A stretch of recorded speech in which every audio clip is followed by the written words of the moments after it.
नमस्कार, मैं हूं नारायण शर्मा और आप देख रहे हैं AINS न्यूज 24 चैनल। अब खबरें विस्तार से। 25 जून 1975 को देश की तत्कालीन इंदिरा गांधी की सरकार ने देश में आपातकाल लगा दिया था। उसी की याद में भारतीय जनता पार्टी इस दिन को संविधान हत्या दिवस के रूप में मना रही है, ताकि युवा पीढ़ी और आने वाली नस्ल को पता चले कि 25 जून सन 1975 में आखिर देश में क्या हुआ था। छत्तीसगढ़ के मुख्यमंत्री विष्णुदेव साय ने कहा कि 25 जून 1975 को जितने भी गैर कांग्रेसी थे उन्हें जेल में डाल दिया गया था। मीडिया और आम जनता से उनके संवैधानिक अधिकार छीन लिए गए थे। आज 25 जून है और 25 जून को हम लोग संविधान हत्या दिवस मना रहे हैं, क्योंकि 25 जून 1975 को इस देश में इमरजेंसी लागू हुआ था और लोकतंत्र की हत्या हुई थी, संविधान की हत्या हुई थी।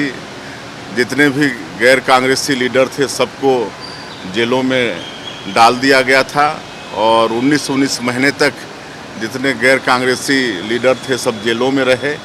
और उस समय जो संविधान में अधिकार है उस अधिकार को छीना गया था, मीडिया जगत के अधिकार को भी छीना गया था।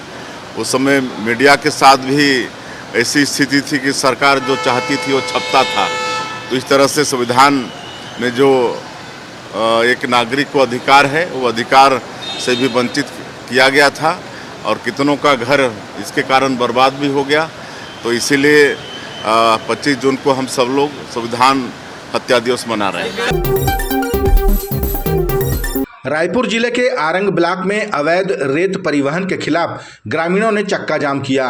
उनका आरोप था कि रेत माफिया गांवों के तालाब को पाटकर अतिक्रमण कर रहे हैं और धड़ल्ले से रेत का अवैध परिवहन किया जा रहा है। कुटेला ग्राम के ग्रामीणों ने बताया कि लंबे समय पूर्व से इसकी शिकायत की जा रही थी। अभी मुख्यमंत्री हेल्पलाइन में भी शिकायत दर्ज कराई गई, लेकिन कार्रवाई के नाम पर सिर्फ खानापूर्ति की जा रही है। इसीलिए ग्रामीणों ने चक्का जाम किया।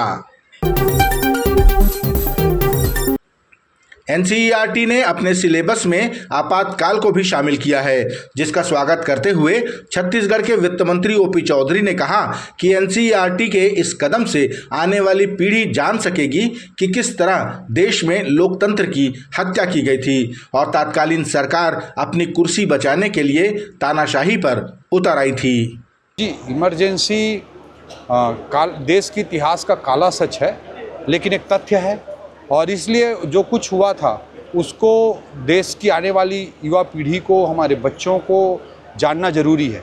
इस दृष्टिकोण से NCERT ने उसे अपना सिलेबस का पार्ट बनाया है, जो कि बहुत अत्यंत आवश्यक था, क्योंकि देश के युवा जाने कि किस तरह से लोकतंत्र की हत्या की गई थी। और उसी के अनुसार आज पूरा देश इस बात से अवगत होकर के ही कांग्रेस किसी तरह के कारनामों के कारण ही नरेंद्र मोदी जी को रिकॉर्ड टाइम तक प्रधानमंत्री रख रहा है। भारतीय जनता पार्टी को राज्य दर राज्य, चुनाव दर चुनाव जो सफलता मिल रही है वो कांग्रेस किसी तरह के आतताई कृत्यों के कारण है और देश की जनता भली भांति इस बात को समझ चुकी है और कांग्रेस एक डूबती नाव है और पूरी तरह से डूबने के कगार पर। छत्तीसगढ़ के मुख्यमंत्री विष्णुदेव साय अपने 2 दिवसीय दिल्ली प्रवास से लौट आए हैं। इस दौरान वे और उप मुख्यमंत्री विजय शर्मा ने केंद्रीय गृह मंत्री अमित शाह और केंद्रीय स्वास्थ्य मंत्री JP नड्डा से मुलाकात की। केंद्रीय गृह मंत्री को उन्होंने बस्तर में हो रहे विकास कार्यों की जानकारी दी। साथ ही स्वास्थ्य मंत्री के सामने बस्तर में अखिल भारतीय आयुर्वेद संस्थान की स्थापना का प्रस्ताव रखा, ताकि बस्तर के जंगलों में विद्यमान जड़ी बूटियों का देश हित में उपयोग किया जा सके। और हमारे देश के स्वास्थ्य मंत्री आदरणीय श्री JP नड्डा जी से भी मुलाकात हुई है और उनको हमारे छत्तीसगढ़ में आयुर्वेदा का एम्स यहाँ पर खोलें इसका आग्रह किए हैं, क्योंकि छत्तीसगढ़ में इसके लिए बहुत अच्छा वातावरण है। यहाँ पर 44% हमारा भूभाग वनों से आच्छादित है, तरह तरह के जड़ी बूटी हैं, इसलिए उसका आग्रह माननीय स्वास्थ्य मंत्री जी से किए हैं।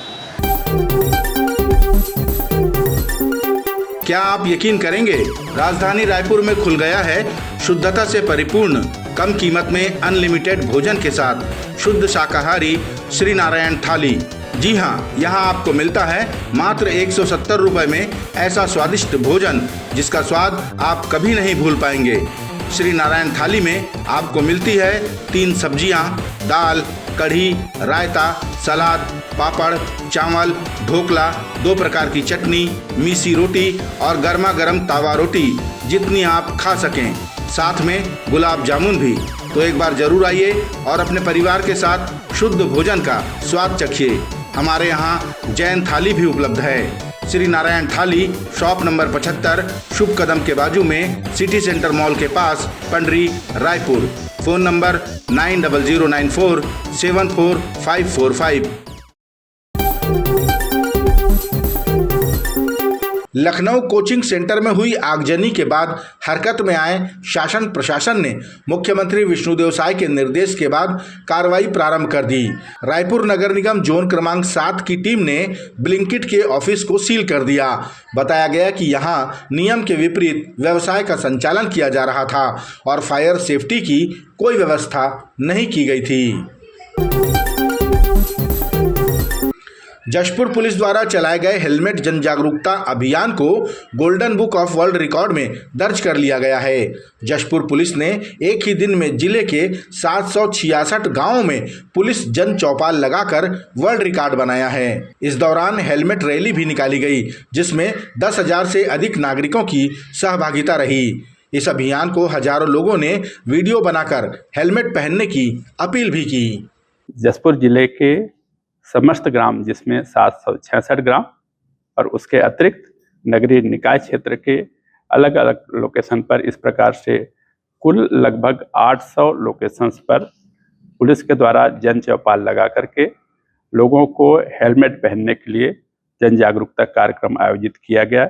इन सभी जगहों पर पुलिस मौके पर पहुंच के लोगों से बात करके जन जागरूकता का हेलमेट पहनने के संबंध में और नशे का सेवन न किए जाने के संबंध में जन जागरूकता का आयोजन किया, जिसको golden book of world record के लोगों ने आकर के आकलन किया और उसको golden book of world record में दर्ज किया। जांजगीर चांपा जिले के पामगढ़ क्षेत्र के अंतर्गत डोंगा कोहरौद और भिलौनी मुख्य मार्ग के निर्माण की मांग को लेकर ग्रामीणों ने अब आंदोलन का रास्ता अपनाने का मन बना लिया है। ग्रामीणों ने सड़क नहीं बनने पर 29 जून से भूख हड़ताल और आमरण अनशन की चेतावनी दी है। गांव के मुख्य मार्ग में बड़े बड़े गड्ढे हो गए हैं, जहां बारिश का पानी भर जाने से आवाजाही प्रभावित हो रही है और पैदल चलना दूभर हो गया है। हम रोड के नाम से इतना परेशान हन, इतना कि हमारे गांव के जो स्टूडेंट है, लड़का मन है, वो मन टीसी ला कटवा के आन गाँव जाते। का बताऊँ, मैं खुद हाथ ला देखा, मोर ये रोड के नाम से मैं विकलांग हो गए। न बच्चे पढ़ पा रहे हैं बाहर पढ़ने आने जाने के लिए, यहाँ तक कि एम्बुलेंस गाड़ियाँ भी हैं जो हैं प्रसव काल में जब आता है एम्बुलेंस को बुलाते हैं तो वो भी आने के लिए मना कर देते हैं। बरसात में इतने गड्ढे हो जाते हैं जैसे रोड नहीं तालाब लगता है। तो हम लोग बहुत परेशान हैं, इसलिए रोड के मांग को लेकर के, केवल हमें रोड चाहिए, तो रोड को मांग कर लेकर के हम लोग यहाँ पे आए हैं। और 29 तारीख से सोमवार से हम अनिश्चितकालीन आमरण भूख अनशन बिना अन्न जल के वहाँ पे बैठने वाले हैं, ताकि हमारी मांगों को पूर्ति की जा सके। ग्रामीणों की मांग और आंदोलन की चेतावनी पर पामगढ़ के एसडीएम आर के तंबोली ने कहा कि सड़क बनने की प्रक्रिया शुरू हुई थी, लेकिन इसमें 64 घर प्रभावित हो रहे थे, जिसकी वजह से वे कोर्ट गए और प्रक्रिया लंबित पड़ गई। सीजीआरडीसी ने जब रोड बनाया तो स्वीकृत था ये, गांव वाले ही भाई कोर्ट चल दिए, गांव वाले ही आपत्ति किए, गांव वाले ही सहमति नहीं दिए, उसके कारण वहाँ का रोड नहीं बन पाया है। और बीच बीच में हम लोगों ने प्रयास भी किया, तो गांव वाले ही कई लोग हाई कोर्ट और इधर उधर जाके मामला लटका दिए, उसके कारण लंबित विभाग भी बनाना चाहता है। इसमें विभाग भी, यदि आज भी मैं बता रहा हूँ, इसमें 64 लोगों का थोड़ा थोड़ा ज़मीन प्रभावित हो रहा है। और 25 लोगों को हम लोगों ने बैठक बुलाए थे, तो लगभग 25 लोग आए थे। इसमें 25 लोग सहमत दे रहे थे कि हम लोग छोड़ देंगे, और बाकी लोग भी यदि सहमत दे दें, तो यदि इन लोग तैयार हो तो मैं खुद प्रयास करूंगा, इन लोग के साथ रहूंगा मैं, और स्वीकृति होने में कोई दिक्कत नहीं है। सभी सहमत हो जाए तो सड़क बन जाएगा, कोई दिक्कत नहीं है। मध्य प्रदेश के पूर्व कैबिनेट मंत्री राघवगढ़ के विधायक व पूर्व मुख्यमंत्री दिग्विजय सिंह के बेटे जयवर्धन सिंह का रायपुर आगमन हुआ। इस दौरान एयरपोर्ट पर मीडिया से बातचीत में उन्होंने कहा कि मध्य प्रदेश के मुख्यमंत्री मोहन यादव जी 2028 के सिंहस्थ महाकुंभ की तैयारियों को छोड़कर अपने रिश्तेदारों के लिए जमीनें तलाश रहे हैं और वे इस जुगत में लगे हैं कि वहां तक सड़कें कैसे पहुंचे ताकि उन जमीनों के रेट बढ़ें। जयवर्धन सिंह ने बताया कि इसका खुलासा राष्ट्रीय अखबारों ने भी किया है। जहां मुख्यमंत्री जी को 28 के सिंहस्थ की तैयारी करनी चाहिए थी, सिंहस्थ के आयोजन के लिए व्यवस्था जमानी चाहिए थी, उसकी प्लानिंग करनी चाहिए थी, वही माननीय मुख्यमंत्री जी पूरे नक्शे पर तलाश रहे थे कि उनके परिवार की ज़मीन कहाँ है, वहाँ तक रोड कैसे पहुँचेगी, उनके ही परिवार के ज़मीनों का मूल्य 4 गुना 10 गुना कैसे होगा। तो ये एक और उदाहरण है। जैसा मैंने कहा, चाहे धर्मेंद्र प्रधान जी हों, चाहे मोहन यादव जी हों, एक एक भाजपा का नेता जो उस पद पे पहुंचा है मोदी जी के आशीर्वाद से, अमित शाह जी के आशीर्वाद से, उन्हीं के आशीर्वाद से, जो कहते थे ना खाऊंगा ना खाने दूंगा, लेकिन उनके मंत्री मुख्यमंत्री खा भी रहे हैं, भ्रष्ट भी हो रहे हैं, मालामाल हो रहे हैं, लेकिन वहीं जो आम जनता है वो प्रताड़ित हो रही है। रायपुर जिले के खरोरा ब्लॉक में स्थित ग्राम माठ में धर्मांतरण का मामला सामने आया। ग्रामीणों ने शिकायत की थी कि रात को कुछ पास्टर उनके गांव में आकर ग्रामीणों को धर्म को लेकर अलग अलग बातें बता रहे थे, जिस पर पुलिस ने पहुंचकर कार्रवाई की और 2 लोगों को गिरफ्तार कर न्यायालय भेजा। ग्रामीण एसपी श्वेता सिन्हा ने ये जानकारी देते हुए बताया कि ये कार्रवाई पुराने धर्म स्वातंत्र्य विधेयक के अनुरूप की गई है। रात में सूचना मिली थी पुलिस को कि ग्राम माठ खरोरा में पास्टर पहुंचे हुए हैं और वो धर्मांतरित कराने का प्रयास कर रहे हैं। ग्रामीणों का आरोप है कि पहले भी बार बार गाँव में आते हैं और विशेष एक धर्म के लिए अपशब्द और अपने धर्म को अंतरित होने की बात कहते हैं। इस आवेदन पर से अपराध कायम किया गया, 2 आरोपियों को गिरफ्तार करके भेजा गया है और किसी प्रकार का कोई बड़ा विरोध प्रदर्शन नहीं हुआ है थाने में और उनको भेज दिया गया, न्यायालय में प्रस्तुत कर दिया गया आरोपियों को। नए धर्म स्वतंत्र विधेयक की तरफ पहली गिरफ्तारी होगी इस तरह की? अभी ये पुराने धर्म स्वतंत्र अधिनियम के तहत कार्रवाई है क्योंकि वो अभी लागू नहीं हुआ नया वाला। सभी खासकर जो ग्रामीण क्षेत्र है रायपुर का, मैं सभी लोगों से अपील करना चाहती हूँ कि सामाजिक समरसता बनाए रखें, आपस में एक दूसरे के मतों का सम्मान करते हुए एक सौहार्द को बनाए रखने की आवश्यकता है और कहीं कोई असामाजिक गतिविधि होती है तो बजाय आपस में लड़ने के तत्काल पुलिस को सूचित करें। कंट्रोल रूम का नंबर कॉमन है, 112 को कॉल कर सकते हैं, कंट्रोल रूम को कॉल कर सकते हैं। ये थे आज के प्रमुख समाचार। आप देख रहे थे हमारा लोकप्रिय यूट्यूब चैनल AINS न्यूज़ 24। अब हमें इजाज़त दीजिए। कल तक रोजाना की ताज़ा खबरों के लिए आप देखते रहिए हमारा लोकप्रिय यूट्यूब चैनल। हमारे यूट्यूब चैनल को लाइक, सब्सक्राइब और बेल आइकन का बटन दबाना ना भूलें। नमस्कार।